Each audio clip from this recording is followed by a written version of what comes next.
Hello sa inyo mga kasari, good morning. So today is Saturday and I'm not sure mga kasari kung makakaalis kami ngayon at makakapamili kasi 'di ba every Saturday morning ay namimili kami sa palengke sa Genstar at nagpo-pure gold kami saglit. So update ko na lang kayo mga kasari sa mga ganap ngayong araw ng Sabado kasi ngayon guys hindi naman siya actually umuulan pero makulimlim. Pero alam ko, mamayang hapon ay lalabas na ang bagyo sa Pilipinas. So, medyo maganda naman ang panahon, pero hindi pa guys sumisikat si Haring Araw. Kaya, siguro makakaalis naman kami ni partner kasi wala naman talagang ambon at all. So, update ko na lang kayo mga kasari later. Nandito kami sa Dali at magka-cash in lang kami kasi ubos na ubos yung laman ng GCash. Nag-cash in na pala kami agad-agad mga kasari. Baka kasi mamaya kapag pauwi kami nag-cash in, makalimutan namin. Eh hindi pa naman pwede na walang laman yung GCash. Kaya inuna talaga namin to kasi GCash is priority talaga namin guys sa aming tindahan. So yung helmet ko, ito guys, hindi ko na hinubad kahit may dinaanan kami kasi saglit lang naman kami dito, magka-cash in lang talaga. At nandito na kami agad-agad guys sa Pure Gold at nakapila na kami guys kasi hindi na ako nag-video dito. Nakapila na kami dito para bayaran yung mga dinampot namin. Ayan. So medyo madaming tao ngayon guys sa Pure Gold and napansin ko madami na din silang bagger ngayon kasi siguro nagdagdag sila ng tao kasi nga bare months na at magpapasko na. So nandito na rin tayo sa Genstar sa suki namin sa binibilhan ko ng mga sigarilyo at iba pang paninda. Sad to say guys, wala na akong nakuhang free na copy ko ngayon dahil sa Chester na puti at Marlboro Blue na lang pwede silang magbigay kapag bumili ka ng isa-isang rim. Doon ka na lang makakakuha ng libreng kape. Ayan, nakapili na ako ng sibuyas at bawang guys. Ayan, dito kami bumibili. Ano gagawin ko dyan sa cellphone? Ayan guys, dito kami nabili. Dami nilang mga fresh na prutas, mga gulay. Ayan, ang haba ng pila sa bayaran. May mga fresh na kamatis, patatas, luya, sibuyas, bawang, kalamansi, sile.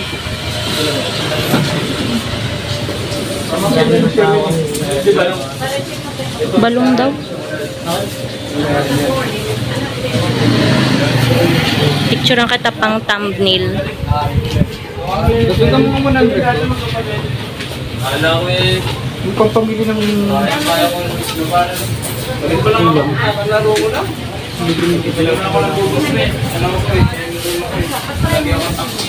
Ngayon guys, bumibili kami ng mauulam namin for 1 week. Yan yung ginagawa namin every Saturday para less hassle na din.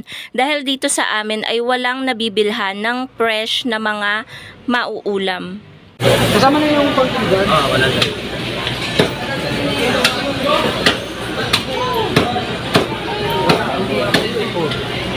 Nandito ako ngayon mga kasari kung saan nakapark yung motor namin. Si partner ay wala, bumalik siya doon sa bilihan ng mga gulay dahil bibili daw siya ng pipino at may mga ilan pa siyang nakalimutan bilhin. So ito yung mga pinamili namin, binabantayan ko pati na rin yung motor kasi nga nandun siya guys. Ayan, dyan kami namimili mga kasari.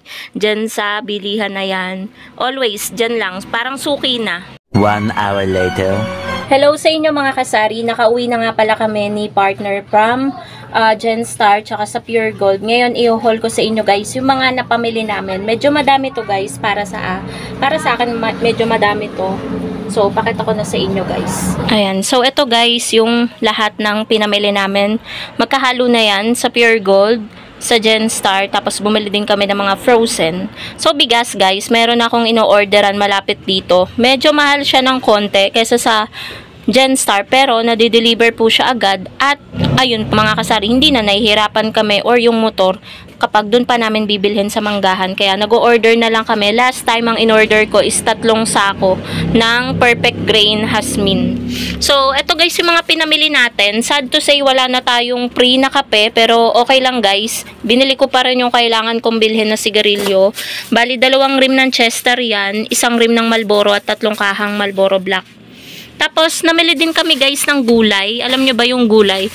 Yan, konti lang yan. May sibuyas, may bawang, may labanos, kalamismis, sile, kalamansi, 300 plus agad to guys. 308 pesos. Yung pinagbayaran agad-agad dyan. Tapos, ayan, natapunan to nung biniling lamang dagat ni partner. Ayan, oh. So, ito yung mga pinamili namin guys sa Pure Gold. Dalawang eco bag siya. May mga noodles, biskuit, delata. Ayan, oh.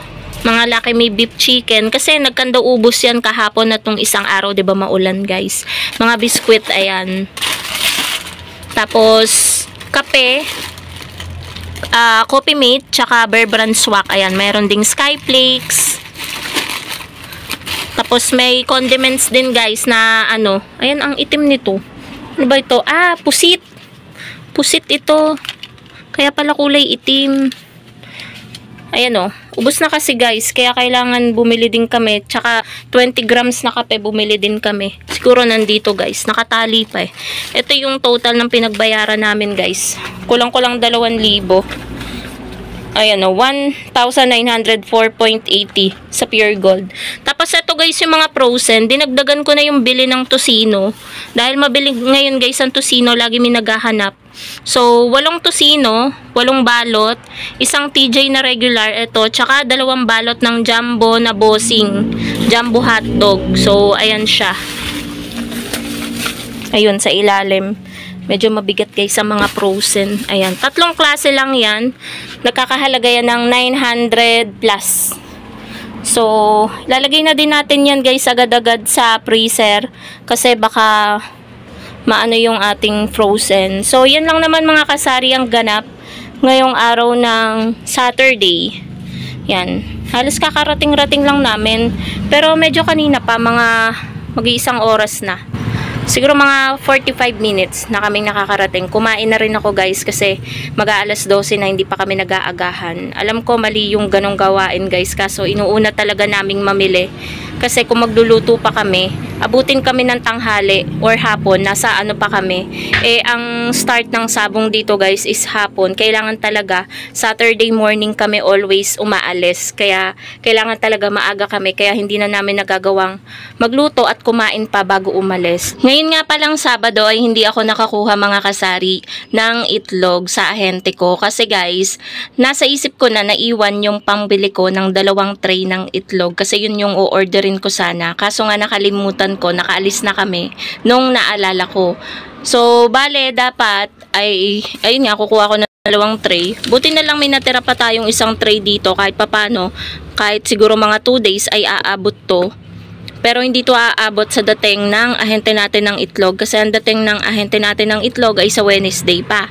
Sabado pa lang ngayon. Ito ay siguro aabot ng mga Lunes. So mag-aantay pa tayo ng 1 araw bago dumating yung ahente natin ng itlog. So sayang din yung benta ng araw ng Tuesday. Pero wala tayong magagawa dahil ganun talaga minsan, 'di ba? Nagiging makakalimutin na talaga tayong mga tindera. So yun lang naman guys ang ating vlog for today. Thank you so much for watching and happy selling po sa inyong lahat. Bye guys.